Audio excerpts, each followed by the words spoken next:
सरकारी ऑफिसेज हैं जो ज़रूरी सेवाओं से अलग हैं, और साथ ही जितने प्राइवेट ऑफिसेज हैं या इस्टेब्लिशमेंट्स हैं, कमर्शियल इस्टेब्लिशमेंट हैं जो कि ज़रूरी सेवाओं और आवश्यक सेवाओं से अलग हैं, उनको बंद करने का निर्देश दिया गया है। इसमें यह भी निर्देश दिया गया है कि जो हॉस्पिटल्स हैं, प्राइवेट हॉस्पिटल्स हैं, वह पूर्व की भांति अपनी सेवाएं जारी रखेंगे।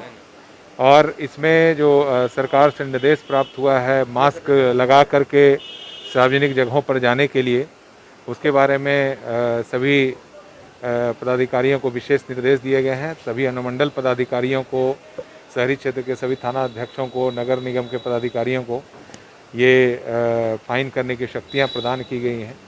और साथ ही कहीं भी भीड़ भाड़ नहीं हो, इसके लिए विशेष निर्देश दिया गया है। जो भी रिलीजियस प्लेसेस ऑफ वर्शिप हैं उसको भी बंद करने का आदेश दिया गया है, ताकि वहाँ पर किसी तरह से भीड़ भाड़ के कारण संक्रमण की संभावना नहीं बने।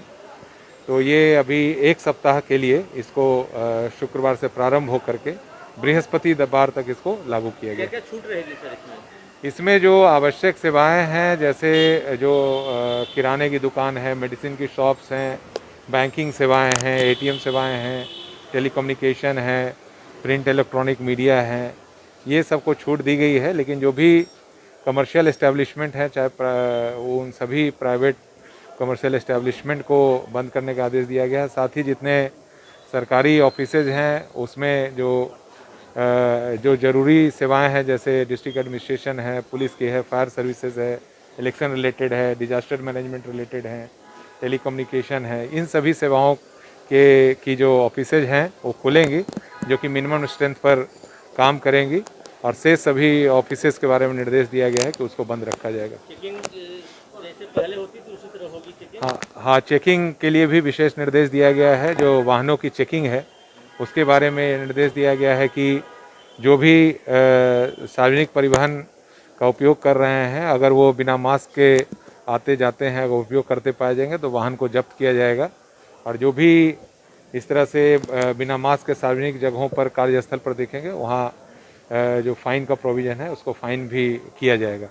और अभी बहुत ही ज़रूरी है, क्योंकि जो हाल के दिनों में पटना में संक्रमण की स्थिति है उसमें काफ़ी तेज़ी देखने को मिली है, और उसमें जो लोगों का मूवमेंट है और जो कई स्थानों पर मार्केट में भीड़ देखी जा रही थी, उसको देखते हुए निर्णय लिया गया है।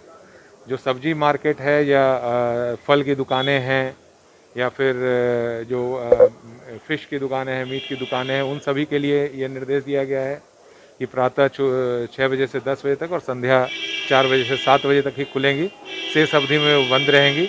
कोई भी रोड पर अनावश्यक रूप से भीड़ इकट्ठा नहीं की जाएगी, ये निर्देश दिया गया है, ताकि जो ये लगातार संक्रमण की संख्या इधर बढ़ी है उस पर नियंत्रण पाया जा सके और जो चेन है उसको तोड़ा जा सके। सीमाओं से बाहर नहीं जा सकते हैं इसमें अभी पटना ज़िले के लिए यह लागू किया गया है, और सामान्य जो परिवहन है उस पर अलग से कोई इसमें रोक नहीं लगाई गई है। लेकिन जैसे ही ये जो ऑफिसेज और जो प्राइवेट एस्टेब्लिशमेंट है उसमें अगर ये बंद करने की कार्रवाई की गई है, उससे स्वतः भीड़ घटेगी कई जगहों पर, और जिला प्रशासन के द्वारा पूरी स्थिति पर लगातार नज़र रखी जाएगी कि कहीं ऐसी स्थिति उत्पन्न होती है तो उस पर आगे कार्रवाई की जाएगी।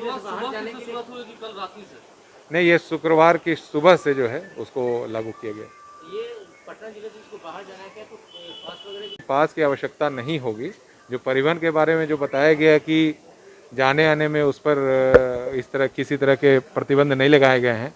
जो अनलॉक 2.0 है उसी के अनुसार परिवहन हो, चाहे इंडस्ट्री के कार्य हों, चाहे जो सरकारी योजनाएं चल रही हैं जिसमें रोजगार सृजन होता है, वो सब चलती रहेंगी। लेकिन जो एस्टैब्लिशमेंट हैं, बाज़ार है, उन सब में जो अनावश्यक भीड़ लगती है उसको देखते हुए ये एक सप्ताह के लिए लॉकडाउन करने का निर्णय लिया गया। ये कल का गैप जो दिया गया है इसके कुछ खास रीजन? नहीं, इसमें लोगों ये मुख्य रूप से है कि लोगों को समय दिया जा रहा है, और साथ में क्योंकि कई जो प्रशासनिक पदाधिकारी हैं उनको भी यह सूचनाएं पर्याप्त समय पर मिले और आम जनता को भी पर्याप्त सूचनाएं मिल जाए, क्योंकि पूरे ज़िले में लागू किया जा रहा है और पटना एक बड़ा ज़िला है, उसको देखते हुए यह समय दिया गया।